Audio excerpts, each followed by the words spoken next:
probably going to make this one short because I just shot this video and it disappeared. We're going to talk about the stance for your kettlebell swings, cleans, etc. Then we're going to go into double kettlebell swings, inside and outside. All right, so it's all about where your feet are. With a single kettlebell, make it a triangle, bell out in front, hike back, go. That's a powerful position, okay? So a little bit wider. The kettlebell just needs a place to go between the knees. Now, what happens if we do double kettlebells? This is a 53. Here's another one.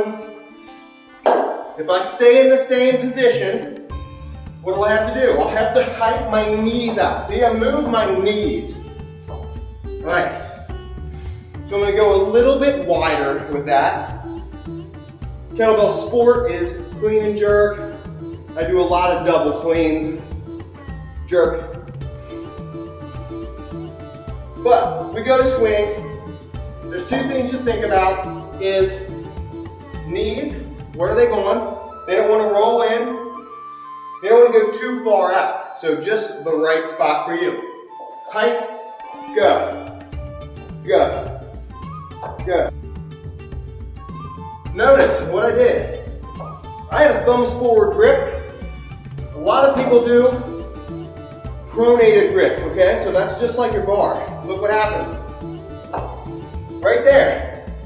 The outside of the handles, right here, touch the inside of my adductors, sartorius area, okay? So, I do a thumbs forward grip because it shortens the space that I need to widen my knees, okay? So we don't want to be too wide. This won't give you a lot of jumping power, okay? It's almost like a sumo stance.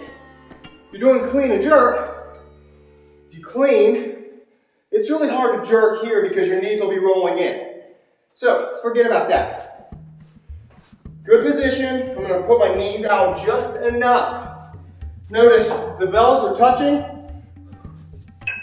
Just enough.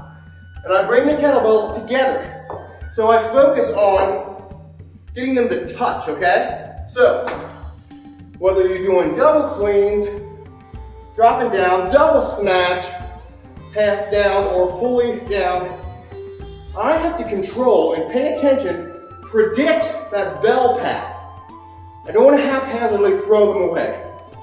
What will happen is they'll bounce off each other, making a noise, touching each other, that's fine.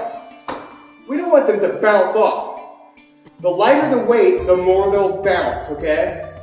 Especially with the hollower bells, like 16s, 18s, 20s, they will bounce, all right? So anyway, let's go to this. I'm predicting and forcing where I want those bells to be with my arms, okay? I'm not lifting it, I'm not throwing it away, but I am controlling it with my arms.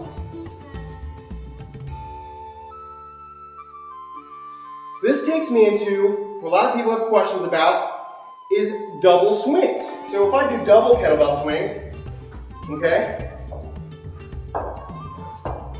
So a lot of people are worried about hitting their knees. Of course, granted, that's important, something to think about. You have to focus on it, okay? Now what about if we go outside? Because a lot of people don't have the flexibility in the hip. They start rounding a little bit and lifting with the spinal erectors, QL of their back to help with that hip extension. All right, so what I love to do is an outside of the leg swing, okay? I go a little closer because I can still a powerful jumping position for me. Okay, I'm about to play basketball or athletics, I can still jump really well from this position, okay? So, if I pick up these kettlebells, now, and standing here, they're touching my quads, okay? Now, I want to be just wide enough that they're not going to hit my knees. That's what everyone's concern is. So right now they're touching my legs. So if I do some swings, they're going to come back, touch my legs. So what we're going to do is Now, what's the difference? Touching, not touching, okay? I'm gonna do this from the back. So I'm gonna use my lats. Standing, I'm flaring my lats, okay? So here the bells are free, and they're not touching my body. Now, that's what I wanna do, because your lats, they connect to your arm all the way down to the lower back, hip area. That's a very important muscle that can help stabilize your whole spine and the outside, okay? So it's just extra. So what I'm gonna do is flare my lats just enough that I'm controlling these weights to not hit my legs, okay? So I'm gonna do that. I'm gonna set this up, set the bells out front, out of my position, not too far, not too close. I'm gonna have this thumb forward grip. I'm gonna hike back. Boom. Now, notice I can still put my knees out. I can still let my knees go outward. I'm not letting them touch together. But I'm controlling where these kettlebells are. Not by lifting my arms, but controlling. So from the side, start again. Out front, hike back.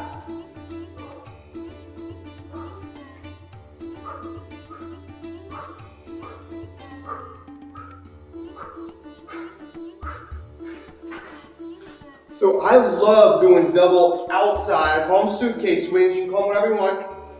But farmer carry swings, grip. So I'm just controlling with the arms, okay? I'm turning on a whole lot of muscles, but I'm not lifting those bells. Those are 53 pounds apiece. I'm not gonna lift that up there. So you're not taking away from your swing if you turn on your arms, okay? So here's a 90 pound. Now obviously, cast bells are gonna get bigger, bigger, bigger. So 100 pound, 48 kilogram kettlebell, cast bell is gonna be bigger than a competition bell. That's why competition bells are great, because they stay the same size, just like Olympic bumper plates. Okay, so I have 90 pound here, I can swing the same. But if I had a bigger cast bell, yes, they're gonna be touching. I have to get real far out, and then that really doesn't work so well. But also, you're not gonna swing a whole lot of double 106s. You might as well get, I mean, if you're gonna spend, I don't know, several $100, and get like 48, a 96 for, it's gonna be this big. Two-handed, single bell, not 48. It's just, you might do a few reps, but anyway, so that's just something I wanted to address. There's so many people who think they're gonna destroy their knees. You're not gonna destroy your knees if you pay attention and control the weights, okay? So start light, work your way up. Don't try to go, here's the thing about kettlebells. I can do a 53 pound weight and do a 90 pound kettlebell and swing to the same level. Just depends on how much effort you put into it, okay? I'm not going soft because I have a 24 kilogram bell. I'm not going super hardcore because I'm swinging a 200 pound kettlebell, okay? You gotta get into it what you want. Just like baseball, just start throwing a baseball, okay? I'm not gonna throw to the pitcher. If I'm the catcher, I'm not gonna throw to the outfield if I need to throw it to the pitcher. So think about that and think about how much force you need to actually put into what you're doing, all right? Swing this. If you like this video, if it helps you, thumbs up, whatever, love it, heart it, whatever. Share it with your friends. Talk to you soon.